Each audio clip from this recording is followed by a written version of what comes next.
Welcome to another Pilot Institute video. My name is Greg Reverdio, and today I'm going to show you how to use this thing, the CX3 right here, in order to solve some of the weight and balance issues. I know some of you have been asking for a video like this.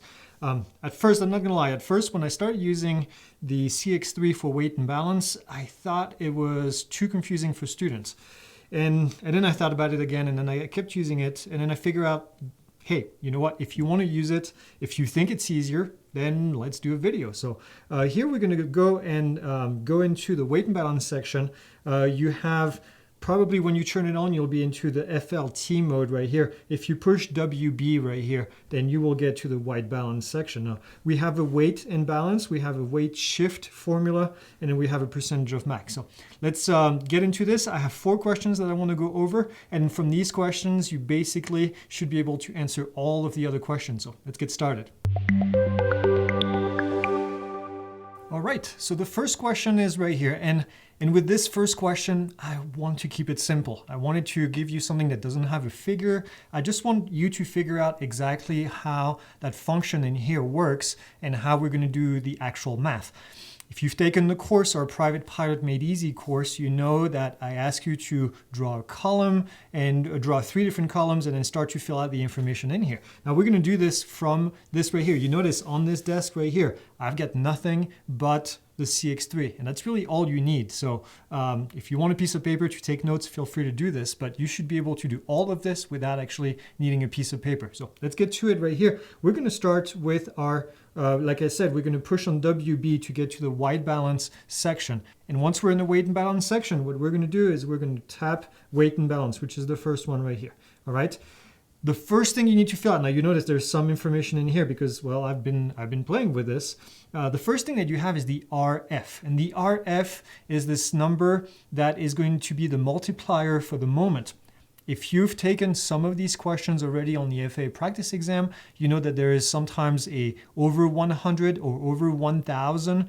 Then this is what we're going to be using right here. Now for this question right here, if we look at the weight and the moment that is being given to us, we have an empty weight of 1495, and we have a CG, and then we have a moment. We notice that the moment is already in full units, so we don't have a over 100 or over 1,000 factor in here. So what we're going to do simply is we're going to put 1 in here. So we're just going to use 1 as the factor just because we are not using anything else. We want full numbers in this case.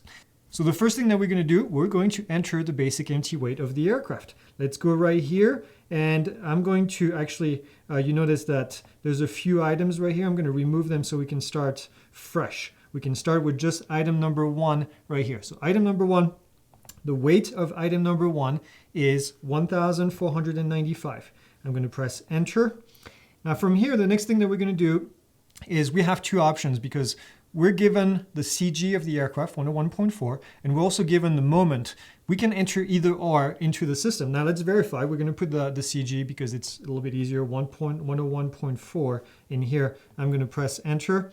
And then you see that the moment is 151,593, which matches what we have given in the question. So that's it. We're good with item number 1. That was our first line. Now the next line is the pilot and the passenger, 380. So I'm going to go and add. I'm going to tap enter right here to add item number 2 and 380. And I'm going to press enter. And then we're given the arm, and the arm is 64. So I'm going to type 64. I'm going to press enter. And here's our moment, 24,320. On a normal circumstances, without using the CX3, you would basically be writing this down on your piece of paper and then basically moving on. So here what we're going to do is we're going to move to the next item. Item number 3, add. I'm going to add a new item right here. And the next one is our fuel. Now here's where it gets interesting. It's 30 gallons of usable fuel. Now you're going to go in here and you're going to type 30. You're going to say, Greg, that's not 30. It's 30 gallons, which is 30 times 6, well, I guess look at what you can do. 30 times the multiply right here, and then 6, and then type enter or equal, and it did the math right here. 180 pounds already. So it's all in here. It's perfect. Then we can move on to the arm. The arm is given to us as 96 inches, so I'm going to put 96. and there it is, 17,280. All right. This is it. That's all we had to enter for this question. The next question says, what is the CG and where is it located? So let's take a look and see if we can find the answer. We go to totals. It says 94.01. Look at answer B. Answer B, 94.01. Found the answer. That's it. It's really that simple. So enter all of your items. Obviously, if you know the CG, if you know the weight, then this will calculate the moment. And then you go to the end and then you'll have the answer. So this was one of the simpler questions that you can find in the FAA database. I want to show you a different one, which is this question right here. This uses figure 34, and I'll show you figure 34 in a second. Determine the moment with the following data. We have the weight, moment over 1,000, moment over 1,000. What does that mean? It means that we're going to go back up here. Now, as you do this, don't forget to remove all your items right here. I like to start clean, so I like to remove all the items, and then you start all the way from the top. So we're going to start from the top right here, and we are over 1,000. So I'm going to put 1,000 right here for the RF. And you'll see why this is important because, well, you'll see. All right, so before we get into the question in itself and how we're going to answer, let's take a look at the figure that's given to us. It's kind of a two-part figure. We have the top and the bottom. This is the top right here where we have our graph. On the left side, we have weights. On the right side, we have a bunch of curves, a bunch of lines that depend on what we're looking for. We have one for the front passengers, one for the back, one for the fuel, one for the baggage. And then at the bottom, we have the moment over 1,000. So you see 5, 10, 15, 20, 25. That's going to be our moment that we're going to calculate. So I'll show you how to use that in a second. Underneath, you have a bunch of notes. We can see on the note number 2 right here, there's an engine oil information. We're going to use that in the future. And then at the bottom, we have the envelope. The envelope is where, when we find the data, is the data going to be within the envelope, outside the envelope. And the way that we find this is we have to find the moment at the bottom and then the weight on the left side. So based on the X and Y axis, you're going to draw 2 different lines. Where they intersect, it has to be within that, red shape right here. And if it's inside, then we are inside of the envelope. We're good to go. If you're on the outside, then you need to do something. You need to drop weights. You need to move things around so that the CG can be in the right location. So let's take a look. I want to show you this real quick here because this always gets students confused in this figure right here. Look at the scale. And you notice that we have little blue lines and thicker blue lines. Now let's take a look at the vertical lines first. Here we have every 2 blocks, every 2 lines, we have an increment of 1. 1, which is actually 1,000 pound-inch of moment. So here you have 6, 7, 8, 9, and then 10 is the next one. This is important because if you don't realize that this is going on, then you're going to miss the answer when you start reading the values. And then at the top, this is where it gets tricky. Every single horizontal line is an increment of 10 pounds. So 310, 320, 330, 340, and then finally 350. So keep that in mind. I'm going to put some markings again when we start looking at the answers. So let's get started. Let's take a look at this very first one. So we are back in here. We have set our RF to 1,000, which is perfect. That's what we want to do. And then we're going to enter the basic empty weight of the aircraft. It's 1350 right here. And then the arm is 51.5. No, actually, that's not true. The moment is 51.5. They give us the moment. So I'm going to skip the arm, and I'm going to put 51.5 right here. And look what it's doing. It's calculating the CG, 38.15. That's our CG that's being calculated by the software. We don't really need this. This is not what we care in here. We care about the weight. We care about the moment. That's really the only thing. So next line, next item. We're going to go to the next line, which is the pilot and the front passenger of 340. So add 340, press enter, and then the arm or the moment. We have to find one of these two right in here. So let's go to the graph and let's take a look at 340. So that's on the left side. We're going to draw a line right here until it intersects that first line, diagonal line right here for the pilot and the front passengers. And then we go down right here. Now, remember our little tick marks? We have 11, 12, 13. So here we're between 12.5 and 13. So we're going to call that 12.75. I'm just going to put back in here in our thing, we're going to put 12.75.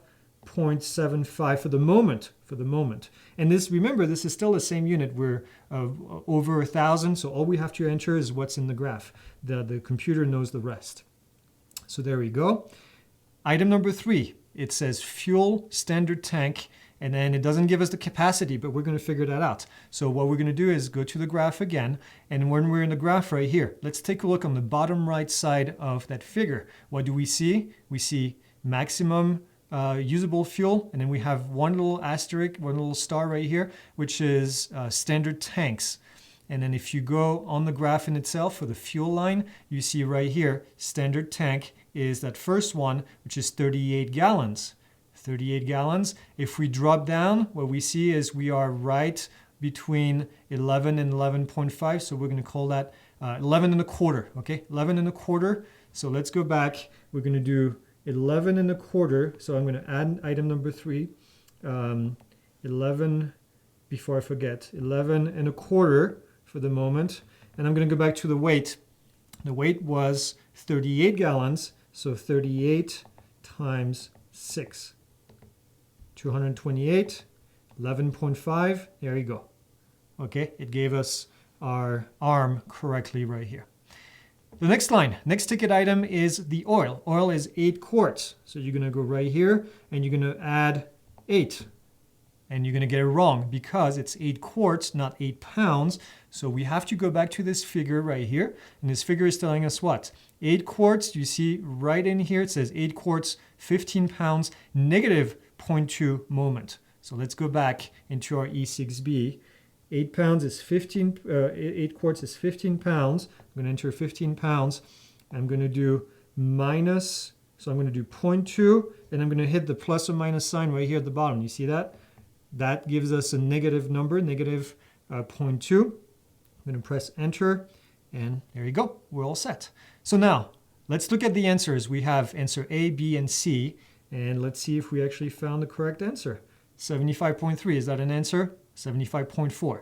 Pretty darn close if you ask me. So obviously reading that graph, there's a plus or minus. I like to use quarters increments when I look at that graph. I don't know how the FAA actually did it themselves, but that's your answer right here. So 75.3, so answer B, 75.4. So far, so good. All right, let's move on to the next one. This one uses a different figure. I decided to pick one question for each of the weight and balance figures in here. And then that way we can look at an example and then you guys can do the rest. Figure 67, determine the condition of the airplane. We have co-pilot, we have passengers, we have baggage, we have fuel. Okay, pretty straightforward. Looking at the answers, it asks us if we are over or under the allowable gross weight, and then it's asking us if the CG is within limits. So we have a bit of calculation to do in here to figure out what's going on. So let's take a look at the figure in itself. So this is the figure. Now I want to pinpoint a few things in this figure right here. You can use this figure and you can interpolate, which a lot of people hate to do. Personally, I do. I just don't like it. I think it's a lot quicker if I can do it using math and instead of doing interpolation. And when I say math, just a simple multiplication formula. So if we look right on top right here, it gives us the weight of the aircraft with the moment, okay? We'll take a look at what kind of unit we're using for those moments.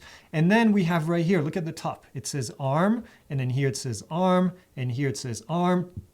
So we are given not only the data in a way that we can interpolate, but we're also given the data in a way that we can use a multiplication, which is what we're going to do. Because, well, I think it's cheating, but it's not really cheating. It's just being smart and reading the table. On the bottom left corner of this chart, there's this diagram right here, and this always confuses students because it's a 3-entry diagram. There's 3 different ways that you can enter data in here. Think about it this way. In order to solve a weight and balance issue, you have weight, you have arm or CG location, and then you have moment, all right? If you have 2 of these items, you can create an intersection between 2 points, and then you can figure out if that intersection is within the envelope. That black line right here is the envelope. So anytime you do all these calculations, you have to remain within the black line, the black box of the envelope. That's where we can have the CG located. So we have three different ways we can do it. We can use weight and arm, we can use weight and moment, or we can use arm and weight. Okay, so weight, arm, weight, moment, and then moment and arm. 2 lines is all we need. So if we look on the left side here, we have these diagonal lines that relates to your moment. If we look on the right side, we have horizontal lines. These horizontal lines are the weight. And if we look at the bottom, we have our center of gravity with these vertical lines. That's our center of gravity. So all you need is 2. Let's assume that, for example, you wanted to use right here a moment of 2400, which is over 100. So that would be 240,000. And then let's say that we had calculated a CG of 82 inches. Then the intersection between these two falls within the envelope. The airplane is good to go. So you could have done that with CG and weight. Here we did it with CG and moment. It really depends on the data that is being provided to you. Now we're going to show you here in this CX3 how to do basically all of it. So let me dig in and let's take a look at this question here. So determine the conditions of the airplane. First off, what we have to do is we have to go back, right? I'm going to go back and clean up, remove this item, remove this item, and remove this item. And then here we're going to clear our RF. Now the RF is over 100. Now you don't see it right here, but it was in the previous question. We saw that all the moments were calculated over 100. So let's go and start with the first one right here. If we go, and then you can see it right here, empty weight moment is 1652, and that's over 100. So I'm using my RF for 100. I'm good to go. So weight, the weight is 2110. Enter. The moment is 1652. I'm using the units as they're given to me. And here's our CG, 78.2. That doesn't really mean much at this point. We don't really care about this, but we have to calculate it. So next line, we have to look at the pilot and the co-pilot, 375 pounds. 375 pounds right here. And let's go to the graph and we look at the front seat. We see an arm of 85 inches. Look at that, 85 inches, 318.75. Okay, move on to the next one. We have our passengers, aft position, 245. So I'm going to add item number 3, 245, enter. And let's take a look at the arm and see if we can calculate it. The arm is 136. We see that on the, and look, you notice on the rear seat, we have a forward position with an arm of 111, and we have a aft position. I know it says alt on here. That's actually a typo on the FAA figure. So aft position, 136. So 136 right here. Press enter. And there you go, 333 for the moment. Again, we don't really care about that number. It doesn't really mean anything at this stage until we add it all up. And then we have the baggage, 65 pounds. So that's item number 4, 65 pounds. And then what do we have for the arm? 150, 150. Enter. Now, I recommend that as I'm doing this, obviously I did the work for you already. I went into the figure 67, and I know it's a pretty big figure, but I already found where the baggage was. I recommend when you do these, just go back and do what I did, which is just pull the figure and then find that information on the figure in itself. I'm cheating a little bit here to make it a little bit quicker, but you have to know where to find that information. Also, something important with these, you notice when they give you all this information here, they don't give you sometimes the basic empty weight and the basic empty moment of the aircraft. So you have to dig around to do this. Your item number 1 on the CX3 right here should always be the aircraft in itself. It should always be the basic empty weight and the basic empty moment. All right, so I figured I would mention this because I see that as an error all the time.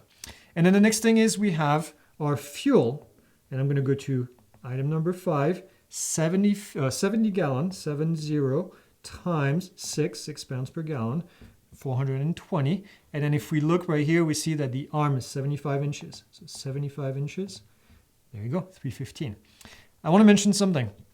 If you don't own one of these ASA CX3, one of the options that you have is to use the simulator that is available on the ASA website, which is great because you can just punch in things. You don't have to own the device, and then you can just test it. with that being said, on this question right here, I found that when I got to item number 5, the simulator has a bug, and it doesn't allow for item number 5 to be calculated. So it missed 420 pounds. And I was doing all the testing for this, making sure that I could do it correctly to teach you guys. And then I realized that I was missing 420 pounds. So just so you know, if you're using the simulator, you might get the same bug that I did. So that's why I'm actually using this one. Plus, I think it's better to use it right here so you can see my hands moving around. But just a side note in case you guys are using this. So let's move on. Let's look at the question again. Determine the condition for the airplane. So here we have all this information. And then the next question is, well, let's take a look at the answer here. Totals, we have 3,215 pounds for the aircraft, and we have a CG located at 84.49. Is this good? How do you know? How do you know where all this stuff is? So let's go back and take a look right here.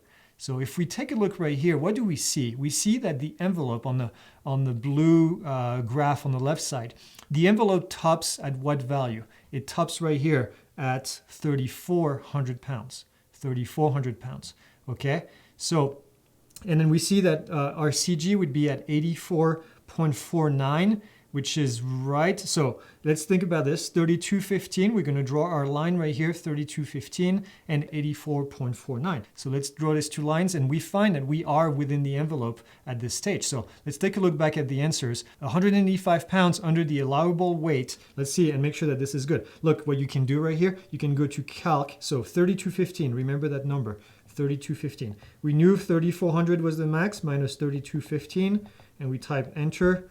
185. So we are 185 pounds under the weight, and we've seen that the CG is actually within limits. So that's the answer. And I can go back to WB and then go back to my weight and balance right away, and the data is still here. So you can always switch between all the different things. So the calculator is really useful if you need it. So far, so good. All right, let's do a couple more, and then we'll stop. Next one here is figure 60. This one is where we have a fulcrum, and then the objects need to be moved one way or the other. There's two figures, 60 and I think the other one is 61.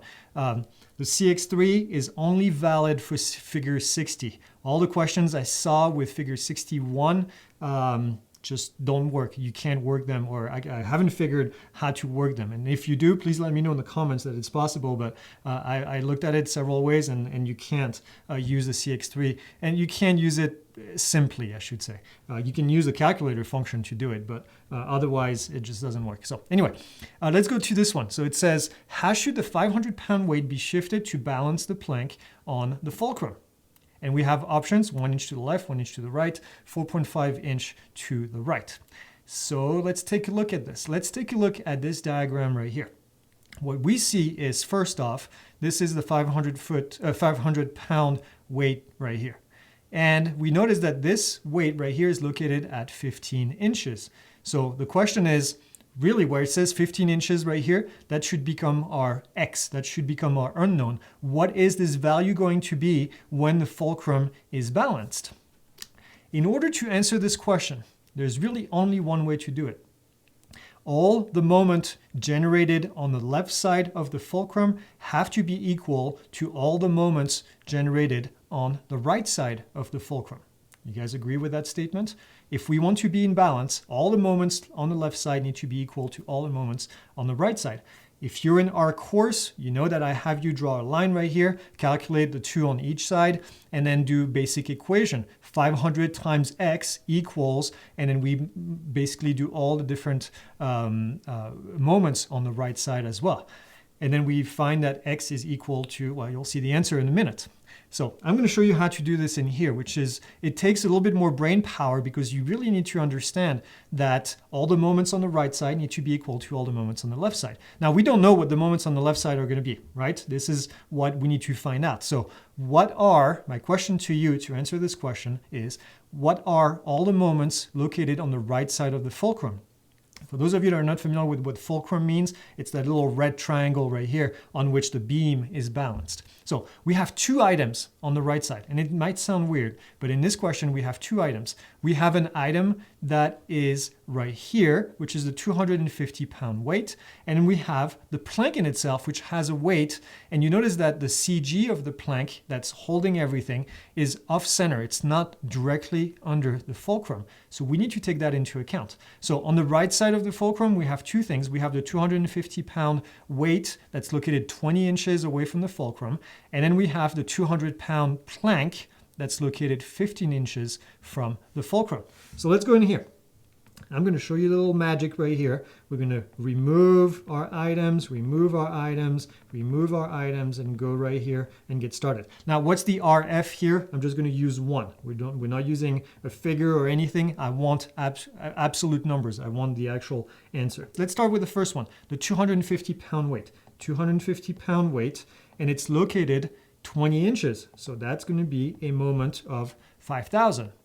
So far, so good. Let's move to this plank right here. The plank is, I'm going to add item number 2. The plank is 200 pounds, and it's located 15 inches from the fulcrum. 15 inches right here. We're almost done. We're almost done. Look at this. What does this tell me? It tells me that the moment generated on the right side of the fulcrum is 8,000 poundage. Okay, so with that being said, 8,000.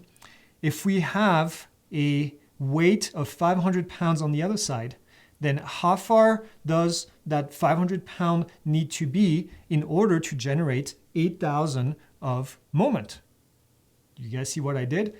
Moments on the right side equals moment on the left side. So all I have to do now, I'm going to go to the calculator, and I'm going to do 8,000 divided by 500. 16. So the fulcrum, the 500-pound weight needs to be 16 inches away from the fulcrum in order to generate 8,000 a moment on the left side of the fulcrum, which means that basically that's the answer. 16 inches is the answer. So let's take a look at what kind of answers we had here. That 15 right here is the number that needs to change to 16. How do we change 15 to 16? Well, look at the answers here. We need to move the weight 1 inch to the left. 15 becomes 16, so we've moved to the left by 1 inch. And guess what? That's the answer. Now, this might be a bit more advanced for some people. If you don't understand this one, just go back to the basic formula, multiply all the moments on the left side, or add up all the moments on the left side, add up all the moments on the right side, create an unknown x, and then just solve the equation if that's the way you want to do it. This is just an additional method, but I thought this was interesting and I wanted to show you this. Okay?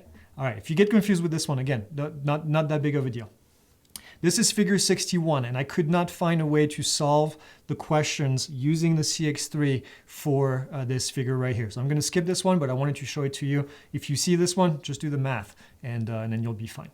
All right, last one. Figure 32 and figure 33. Let's take a look at how we're going to solve this. Determine if the airplane weight and balance is within limits. We have front seat, rear seat, fuel, baggage. It's kind of always the same story. And look at the answers. 20-pound overweight, 20 pound. It's basically we're going to be 20 pounds overweight. And then the question is, are you within limits? Is the CG within limits or not? So these are the figures that we're going to use, figure 32, figure 33. And this is the same thing that we've seen before. You can interpolate right here if you wanted to. But I'm going to show you a little trick so that you don't have to interpolate. You can just use the arm and then use the CX3 in order to do this. The figure 33 on the right side is going to be at the end. When we find the answer, we're going to make sure that we fall within the limits. So let's dig in. Let's go to this right here. And it says, let's start with our WB. So I'm going to click WB to get back on here. And then I'm going to go weight and balance right here. And I'm going to clean it up. So we had item 2, item 1. And then what's the RF? So if we look at the basic empty weight, we see that the moment is over 100. So I'm going to put 100 for the RF right here. And then I'm going to go to the weight, which is 2015. The arm, we don't have it. And I'm going to go to the moment, which is 1554. Enter. Gives us the arm right here. That's the CG location. We don't really need that piece of data, but now we're ready to go to add our next item. Our next item is 340 pounds for the front passenger. Add 340, and then take a look at the figure right here, and it says front seat, arm 85. I want you to find this in the figure, in figure 32. I want you to find this where it's located. So 85 right here, and that's it. We don't have to calculate this. We're going to go add the next one. The next one is our rear seat, 295 pounds, 295. And then let's take a look at the arm. Rear seat, arm is 121. Very simple, 121, type enter. There you go. We have our moment calculated. And the next thing is our fuel, 44 pounds. I'm going to go down, add. Remember, this is fuel, so 44 gallons. I said pound before, it's gallons. 44 times 6 right here. Type enter or equal, same thing. And then the arm is going to be 75. We found this in the figure, 75. Type enter. Here's our moment. And we have baggage, which is the last item at 56 pounds. So I'm going to add item number 5, 56 pounds. And we see here from the chart that we are 140 for the arm. So 140 inches right here. And here's our total. Now, let's go back. Let's take a look at our totals in here. We have 2970, and then we have a moment of 2476 over 100. So 247,635. That's the actual number. Let's take a look at the bottom of figure 33. How do you know the maximum allowable weight for this aircraft? Well, you look right here at the bottom of the figure, the last number is 2950. What do we see in here? 2970. So that tells us that we are 20 pounds overweight, which we knew was one of the answers. Okay. And then in here, let's take a look at the moment, 2476. Let's take a look at that line right at the bottom here. It says 2422, 2499. Does the moment fall between those two numbers? Yep, 2476 falls between 2422, 2499. So technically, the CG, or the moment, same thing really, is located in the acceptable values. It's just that we're 20 pounds overweight. So right here, if we look at the answers, we see that answer B says 20 pounds overweight. CG is within limits. You solved it, all with this little thing right here.